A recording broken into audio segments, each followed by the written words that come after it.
The 10 worst NES franchises? Well, that at the very least has my attention. Let's see how good the video is. These aren't one-off disasters, no.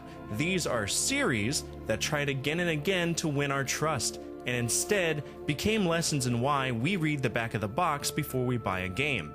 Okay, first off, the back of the box is not always a good metric to determine what exactly is in a video game. Mario 3 comes to mind as an example since we're discussing ones for the NES. If you look at the top screenshot, you'll see that the World 1 map is different than the retail version. The locked door takes a different path, stages 3 and 4 are moved around, the spade here is on the left of the castle instead of the right, and the bottom toad house is just gone.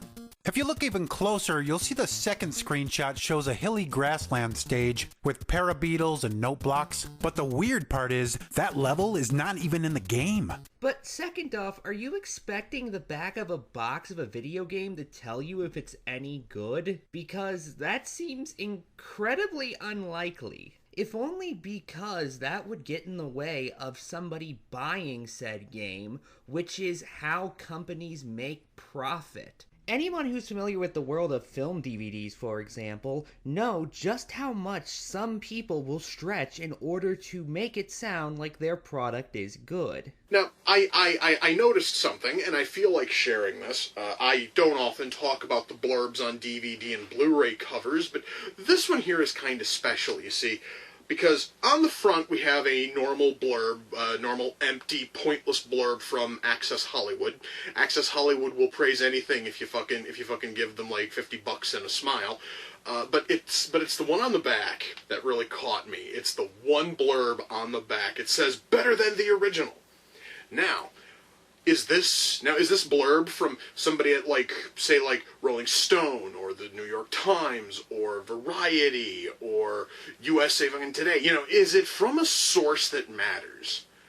No, it's from some random no-name schlub on MySpace. MySpace. This movie came out in 2012. At that point, MySpace was about as irrelevant as they fucking get. They found the last sad bastard still using MySpace. Found a post he made about this movie and used that as their one positive blurb. Good God, that is a bad sign when you need to resort to MySpace and Facebook posts for your fucking blurbs on the cover. Even if we limit the conversation just to video games, and we'll even include only factual information as opposed to opinions they might have gotten from bizarre sources, okay, allow me to introduce you to a game called Big Rigs Over the Road Racing. Stellar Stone decided to give the whole video game thing another whirl by producing Big Rigs Over the Road Racing, a racing game that lets you control over 18 wheels of thunder as you deliver illegal cargo to your destination, all while avoiding the police as they attempt to stop your progression. Lies! Fucking lies! John, relax. The game hasn't even started yet. Elliot mentioned earlier that your objective is to deliver cargo to your destination while racing your opponent and avoiding police. Well, there is no cargo, there is no police, and there's certainly no opponent to race. Oh, your opponent is certainly there, but because there's absolutely, positively no programming in this game, he will never actually move. So without a moving opponent, that means there's no fucking race! So the entire concept of the game is completely shot in the ass! So today we're opening a dusty drawer of cartridges that history forgot. Like the Double Dragon trilogy, which still has such a fan base to this day that a new game for the series came out the same year this video was made. Or the NES Godzilla game that inspired a well-known creepypasta, which itself is currently being turned into a fan game. Both the third Double Dragon and the NES Godzilla games made their way into AVGN episodes, by the way. And those episodes have even gotten millions of views on YouTube. As has a lot of this list, honestly. These are the other 8 entries on the list. I'll put the specific episodes in the sources. However, all but 2 of them have shown up on the AVGN before. Well, okay, some of them are a tad different. For example, the Double Dragon segment is about the entire trilogy, while James only covered the 3rd game, even saying at the start of his review that he loved the first 2. Ooh, I know what you're thinking. How dare you pick on Double Dragon? But I'm not. Double Dragon's awesome. And so's Double Dragon 2, The Revenge. But Double Dragon 3, The Sacred Stones, is just a fucking waste.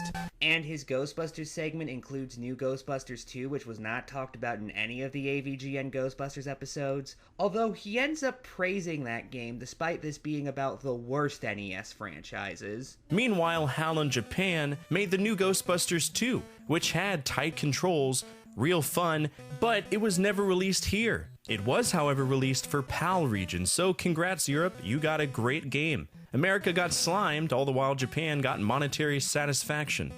So I'll let the audience decide if that counts. Similarly, I've decided not to include Adventure Island because although James has covered that as the nerd, that wasn't part of the main series, it was for a marathon Pat the NES punk was doing for charity.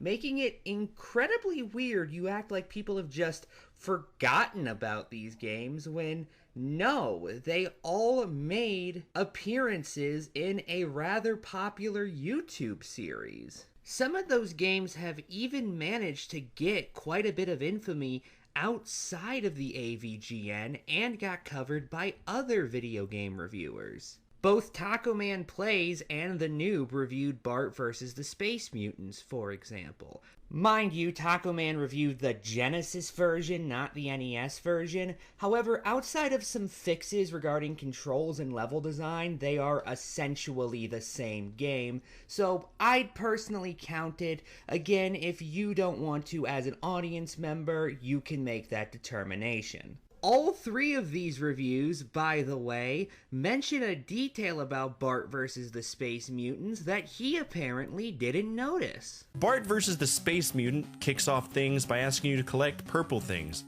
That's it. No explanation, no logic, just purple. So this is Bart vs. the Space Mutants. The plot involves aliens that are trying to build an ultimate weapon to take over the world, which sounds simple and cliche. However, in order to build this weapon, whatever it is, it requires one ingredient: purple-colored objects. With this machine, we will be able to build a weapon to conquer Earth. All it requires is one ingredient: purple-colored objects. The plot of the game is that the Earth is being invaded by evil space mutants, and the only one who knows about them is Bart Simpson.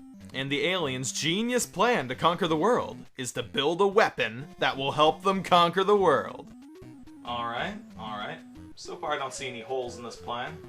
And the machine that they're using to make this weapon only needs one ingredient: purple-colored objects.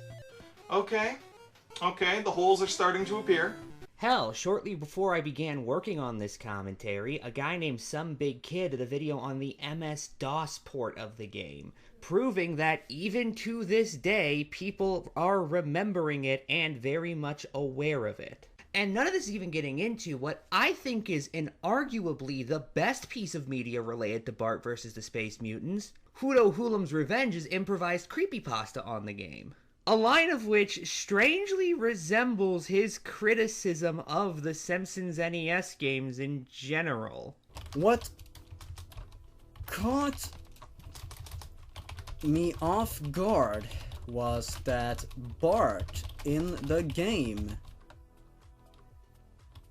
did not act like Bart usually does, with his carefree attitude and mischievous... How do you spell that? Help me out, word. Mischievous. There we go. Mischievous nature. Bart's supposed to be rebellious, witty, and full of energy. In all of these games, he's just another victim of bad design.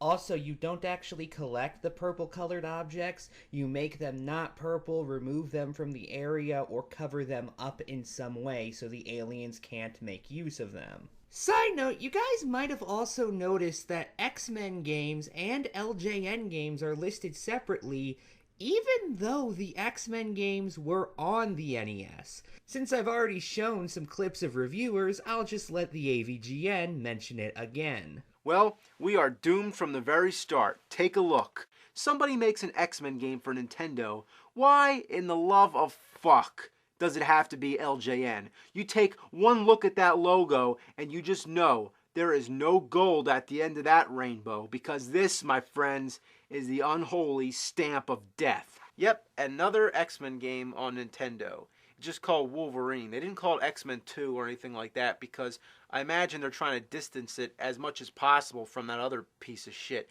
Because the NES deserves one good X-Men game, and I bet this one's going to be much better because after all... What? Are you fucking kidding me? Both of them? They made both of them?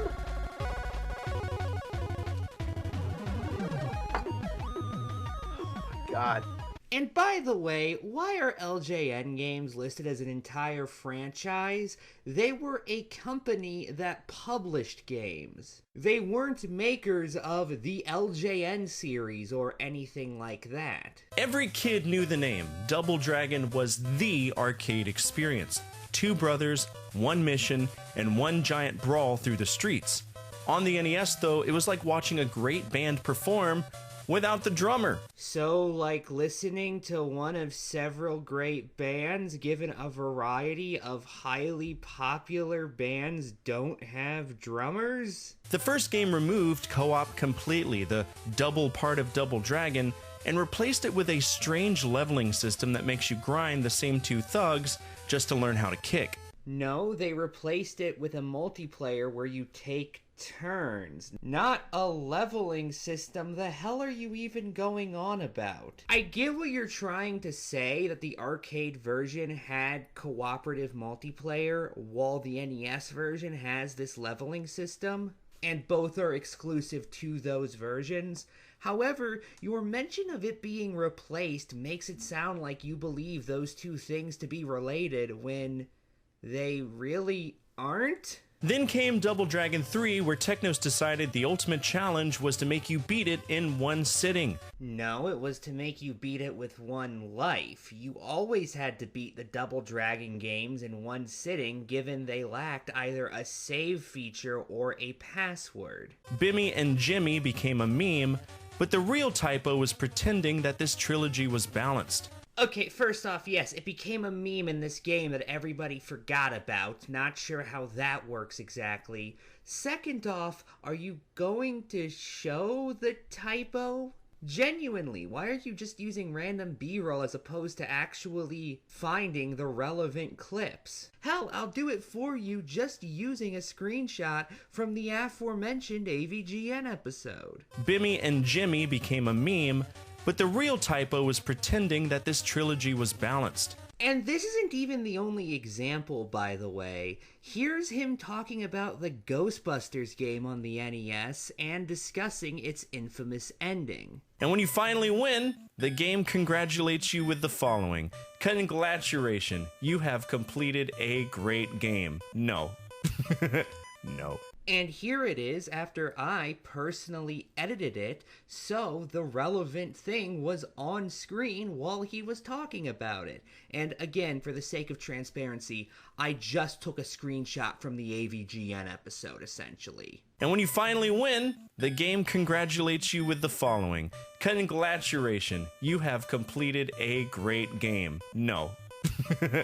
No. Hell, the entire discussion of Ghostbusters on NES has this problem. Seriously, watch the actual footage on screen and notice how irrelevant it is to the parts of the game he's discussing. But on the NES, it's a financial simulator where you spend more time refueling your car than catching ghosts. You drive through bland streets, trap floating blobs that ignore your beams, and watch your budget bleed out faster than your patience. Then comes the Stairway to Zool, an endless climb where ghosts knock you down floors like Sisyphus with a proton pack. Really? Can you show us this? What exactly is the stairway level? I mean, again, I know what it is because I've watched the AVGN. However, if I didn't, I would just be incredibly confused right now. Instead, Godzilla Monster of Monsters puts you on a slow hex grid board where every move leads to a side-scrolling level full of flying jellyfish and sadness. What board? What jellyfish? What are you talking about? Again, I do know what he's referring to because I'm familiar with this game. However, his refusal to show anything from that genuinely makes it look like he's just making things up. Enemies spawn behind you. As seen by this part of the game where there are no enemies whatsoever on screen. By RoboCop 3, they tried to make him fly, and the NES begged for mercy. The screen flickers, the music wheezes, and RoboCop looks like he's falling in slow motion through static. You see what I mean when I say this is all over the video? These were both in the same segment. RoboCop can fly? Can I see that? Or the screen flickering you talked about for that matter? Because they don't show up in your footage. You know, I've mentioned the AVGN a couple of times now, and I just want to point out, he has said there have been points where his footage didn't match something he was going to say in a review. So, he removed that point from the episode. But other things that I have to fix are more technical. Like sometimes when I'm looking at the game footage in Final Cut, something will actually look different once the video has been finalized and compressed. Like, for example, in the Double Dragon 3 video, there was a part where I was talking about how when there's lots of enemies on the screen, they all flicker. But in the final video, they didn't look that way anymore. So it's strange. And like the Castlevania videos, I remember when the character goes into that post-hit invincibility, you know, when they're flickering, it didn't show up that way. Instead, the character was like invisible and you couldn't even see what was going on. So things like that just look different. There's one where I was talking about a glitch in the game where you can only see the character's head. It was just this like disembodied head. In the final video, you saw the whole body. So it's just something you can't predict. It has to do with like changes in the frame rate or the field dominance or something like that I can't always pinpoint. So in these situations, I usually just cut those parts. In order to give all of you the extent of the problem, while also not just repeating myself over and over again, here are a bunch of other examples I found put into a montage. Then comes Mission 2, the dreaded mid-air refueling. The screen calmly instructs up, down, left, right, as you desperately try to align with a tanker. One nudge too far and you explode mid-air. New islands, same stress, and a few extra ways to die. You get 6 playable heroes: Cyclops, Wolverine, Storm, Nightcrawler, Colossus, and Iceman. Wolverine swings at thin air, and your AI partner, they mostly exist to run face first into corners and die. Jaws asks you to stab jellyfish and crabs with a boat. Not a spear, not a harpoon, a boat! My favorite example of this, though, is right here. Now, there is the infamous Hudson B, but I venture to say most kids didn't know about it. What B? Well, I actually know because he showed footage of it earlier in the segment. But that illusion melts away pretty fast. So he had footage of that particular aspect of the game and just didn't show it even though that's what he was talking about? I mean, how difficult would it have actually been to replace the B-roll he was already playing with the relevant footage? Again, I'll even do it for him. Now, there is the infamous Hudson B, but I venture to say most kids didn't know about it. To go back to the clip that started this tangent, third off, what the fuck does that even mean? The real typo was pretending the game was balanced? Not saying it was balanced, but pretending it was. Did you confuse typographical errors with delusions? And this video is just full of bizarre attempts at wordplay that don't make any sense when thought about. Here's another example, also from the Double Dragon segment. Ambitious? Absolutely. But by the end, double referred to how often you died per minute. Double isn't a numerical value. You can't die double number of times. That doesn't make any sense. It's relative to a different value you've already established. Here's another example. Godzilla trudges like a drunk fridge. Intoxicated fridges, the absolute worst kind of refrigerator, I guess. What? And there are more of these, by the way. They walked, so Double Dragon could limp. So it broke one of Double Dragon's legs? I don't get the wordplay here. Well, okay, I get what you're trying to say. However, it doesn't make any sense. You don't even play as Godzilla at all. You play the military fighting him. Imagine buying a shark game and being handed a net, or an Indiana Jones game and you just get a whip in the mail. Or imagine a game named after not the person you're playing as, but instead an enemy you come across on your way to the final boss. Or maybe one named after the princess the main character is trying to save. Wait a minute, those exist. They're called Metroid and The Legend of Zelda, respectively. So it's not as if these similar naming standards were unusual for the NES. Well, wait, John. What's up? Where does Metroid keep all his missiles?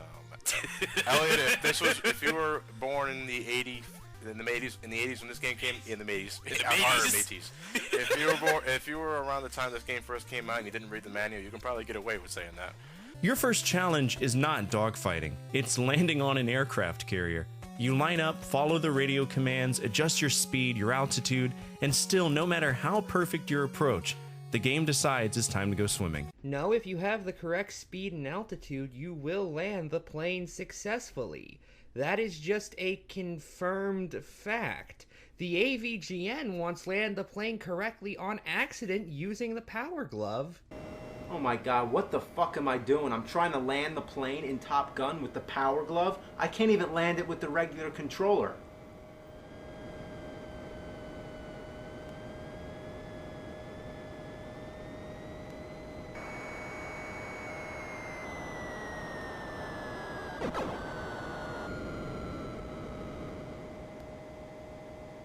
Because, unbeknownst to him at the time, the speed and altitude detectors were actually what was required in order to figure out how to land said plane. Or, as he put it in the re-review...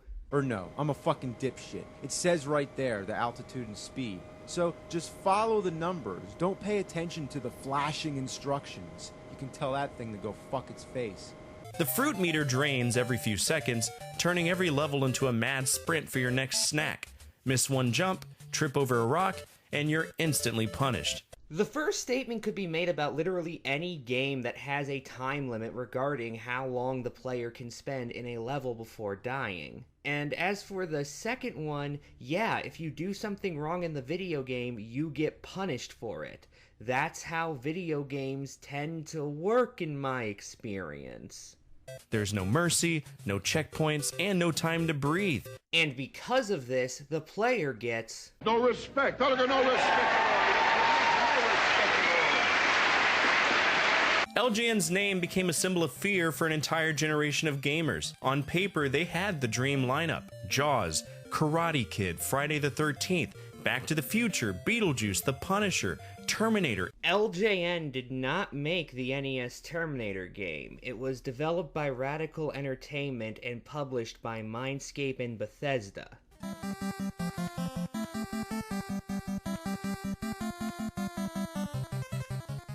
The rainbow logo, 4 cheerful colors that meant only one thing: run.